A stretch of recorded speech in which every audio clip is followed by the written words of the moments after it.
you been? It feels like it's been a minute. It has been a minute since I've made a little video. So, what sparked the topic for today is, I've been seeing a lot of postings on Facebook about help, I'm having breakage, or I notice a bald spot in my locks, or my hair, my locks are breaking off and I don't know why. What can I use to make my hair grow back? And then, people chime in and they give a billion different products that they should try, or home remedies and oils and whatnot. And what people tend to forget or to overlook is how you should first get to the root of the problem. What caused that bald spot or breakage, or for the lock to fall out? So I kind of made a list of things you should look for, and when you're examining, your habits, your hair habits, your styling habits, investigate what your routine is. What do you do every single day that could, lead to breakage or bald spots or whatever? So the first thing on my list is, how are you styling your hair? Are you styling your hair every day in styles that require a lot of tension, a lot of pulling? Are the styles tight? Are you always doing a ponytail or a bun if your locks are long enough for that? That could definitely cause traction alopecia. It can cause bald spots. It can cause thinning. It can weaken the hair from the root. It can cause a lot of things. How often are you styling your hair? Are you doing these styles every single day? Or every time you go for a retighten, you have your hair styled in some kind of intricate style that requires a lot of pulling, tugging, tension on your edges, or it's pulling here in the crown or middle of your head. Do you let your locks rest? Do you just leave your hair alone? Do you ever just let your hair be down? Versus always putting it up or pulling it back or putting it in a ponytail or some kind of bun or whatever. What products are you using? Are you using any products on your locks, on your scalp? Have you changed products? That could also affect your scalp.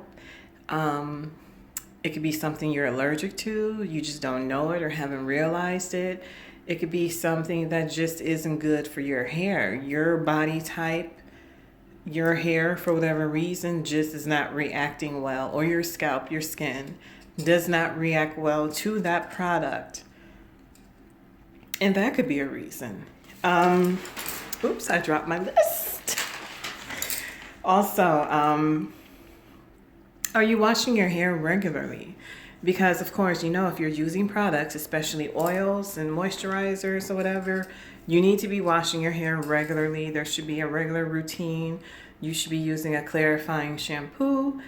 And you also need to look at the shampoo you're using. Did you change shampoos recently? Or are you just simply not washing your hair enough? Because if you're not washing your hair enough, that itself can cause problems, itching, buildup, all kinds of stuff. Another thing, in addition to washing your hair, is, do you let your hair air dry? Do you let your locks air dry? And if so, are you making sure your locks are completely dry before you go to bed, before you put your bonnet on, or lock sock, or whatever you use to protect your hair at night? Do you make sure your locks are completely dry? Because if your locks are not completely dry, you're leaving room for mold and mildew to build up in your hair. And the last thing you want is mildewy, moldy hair. because that creates a funky scalp. It creates itchiness. It creates hair loss. It causes hair loss, and a host of other issues. So making sure that you allow your locks to dry completely. If you air dry, I kind of go between blow drying and air drying. And if I air dry, I definitely make sure my entire head is completely dry before I go to bed at night, before I tie up my hair, because I know how our hair, our locks is susceptible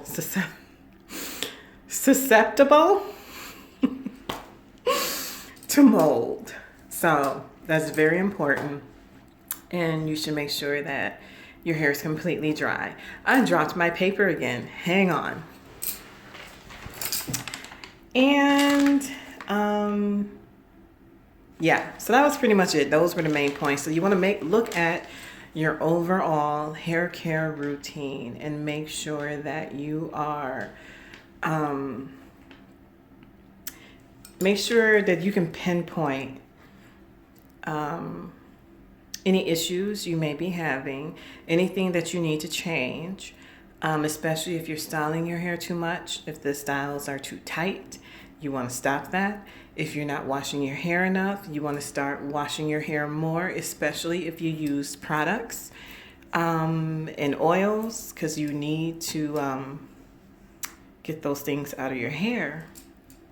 And then look into what you can use or what you can do to help your hair grow back, to get your hair back healthy. So pinpoint the problem first, then start doing more healthier things for your hair to stop the breakage, to stop the hair falling out, to stop the bald spots, all that stuff. Another thing I wanted to touch on was recently a blogger I follow, Green Thoughts. She cut off her locks, her Sisterlocked, and she had a big following. A lot of people loved her hair because her hair was beautiful. It's very full and long and curly, but she was not satisfied with how her locks looked. She had issues with sizing, like how big some of her locks were, and they just did not look the way she wanted them to look. She wasn't satisfied. It bugged her to the point where she just went on, one day decided to cut them off, and she did. So she has a little natural curly afro now. And a lot of people were triggered by that. Like, they were super upset that she cut all that beautiful hair. And I'm like, but that's her decision. And, that's her hair. And, it'll grow back. But, this is why it's called a journey, because things can change. Your feelings can change. And she said herself that she gave herself 2 to 3 years with the locks to see how she would like them. And she didn't like them. And that is, she may change her mind later in the future. She may try locks again. Maybe it won't be Sisterlocked. Maybe it'll be traditional locks or micro locks. Who knows? But I'm bringing this up because I think this is a good reminder for everyone that, this is a journey. Everybody's journey is their own. Everybody's hair is different. Our hair is not always going to turn out like the next person's, even though we admire someone or admire their locks and how they look.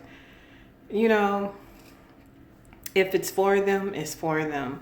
Our feelings can change. My feelings can change, as far as how I feel about Sisterlocked. It wasn't that long ago that I was talking about combining them and having micro locks. And I still may do that. Who knows? But, it's a journey. Everybody's journey is different. And, it's okay to be sad. But don't be too sad, because, that's not your hair. And, hang on one second. everybody's journey is different.